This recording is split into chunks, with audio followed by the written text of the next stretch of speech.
Among the Roman Caesars, there were great leaders of men, outstanding statesmen and military geniuses. And then there was Caligula. Described by 1st century historian Suetonius as a monster, he managed, during his short 4-year reign, to alienate both the Roman army and the Senate, convincing many that he was stark raving mad in the process. Caligula was not his real name, but a nickname that means little boots. He was born on August the 31st, 12 CE, as Gaius Julius Caesar. His father, Germanicus, was a revered military general, the hero of the Germania campaign. His mother, Agrippina, was the granddaughter of Rome's first emperor, Augustus. This meant that Caligula was born into Rome's new ruling dynasty. When Caligula was 2 years of age, his adoptive grandfather, Tiberius, became Rome's second emperor. During the early part of Tiberius's reign, Germanicus remained on campaign in Germanica. His family traveled with him, with young Gaius essentially serving as the army's mascot. He would march around the soldier camp in a miniature uniform and oversized boots, giving rise to the nickname by which he would become infamous throughout history.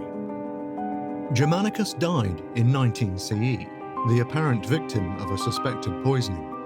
Agrippina then returned with her children to Rome, where she became embroiled in a bitter feud with the emperor. Tiberius had seen Germanicus as a threat to his rule, and now forbade his widow from marrying, in case her new husband posed a similar threat. Then, in 29 CE, Agrippina and Caligula's older brother Nero were banished from Rome. 17-year-old Caligula was sent to live with his grandmother Livia, who also happened to be the mother of Emperor Tiberius. Then, when she died later that year, he was packed off to live with his paternal grandmother, Antonia Minor. From the time of his mother's banishment, however, Caligula was a virtual prisoner under the ever-watchful eye of Tiberius. That captive-like existence became even more constrictive when in 31 CE, Caligula was given to the personal care of Tiberius himself on the island of Capri.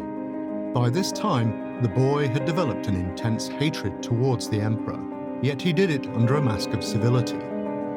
A dark side had already emerged to Caligula's nature. He had a cruel streak and an apparent inability to show empathy to others. According to contemporary historian Suetonius, Tiberius was well aware that he was raising a viper for the Roman people. In 33 CE, at the age of 31, Caligula was given an honorary quaestorship by Tiberius. In this position, he had authority to investigate murders and make judicial rulings. That year he also married. His bride, julio-claudian, however, died in childbirth in 34 CE. He would marry 3 more times over the course of the next decade. During this time, Caligula managed to ingratiate himself to a powerful political player by the name of Naevus Sutorius Macro. A Praetorian prefect, Macro managed to quell any reservations that Tiberius had about his charge. As a result, the emperor named Caligula as his joint heir, along with his cousin, Tiberius Gemellus. 2 years later, on March 16, 37 CE, Tiberius died. The emperorship, it appeared, was now to be shared between Caligula and Gemellus. However, with the death of his guardian, the veil of civility was removed, and the real Caligula began to reveal himself. With the aid of Marco, he managed to get Tiberius's will nullified on the grounds that Gemellus was insane, paving the way for Tiberius alone to assume the throne. A few months later, Gemellus was dead, apparently at the hand of Caligula's father-in-law, Marcus Junius Silanus. Emperor Caligula immediately set about proclaiming his own greatness. This despite the fact that his only claim to the throne was the accident of his birth. He sought and received praise and plaudits simply for not being Tiberius, who had been immensely unpopular. He then set about ingratiating himself to the Roman Senate by promising that he would share power with them and portraying himself as an innocent who was out of his depth and in need of their guidance. In order to gain popular favor, Caligula lowered taxes, removed unpopular treason trials, and allowed those exiled from Rome to return. Gladiatorial games and chariot races were thrown to delight the crowds. The joy over the new emperor, however, was to be short-lived.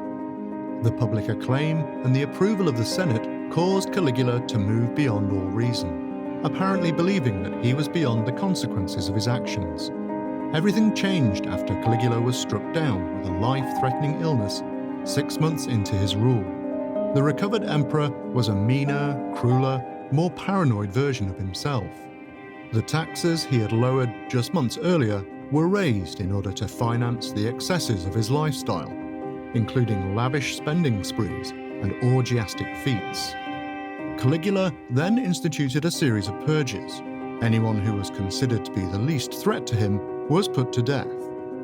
Unlike many more sane leaders, Caligula reveled in the viciousness of these killings, insisting on witnessing the tortures of those he deemed unworthy of existence.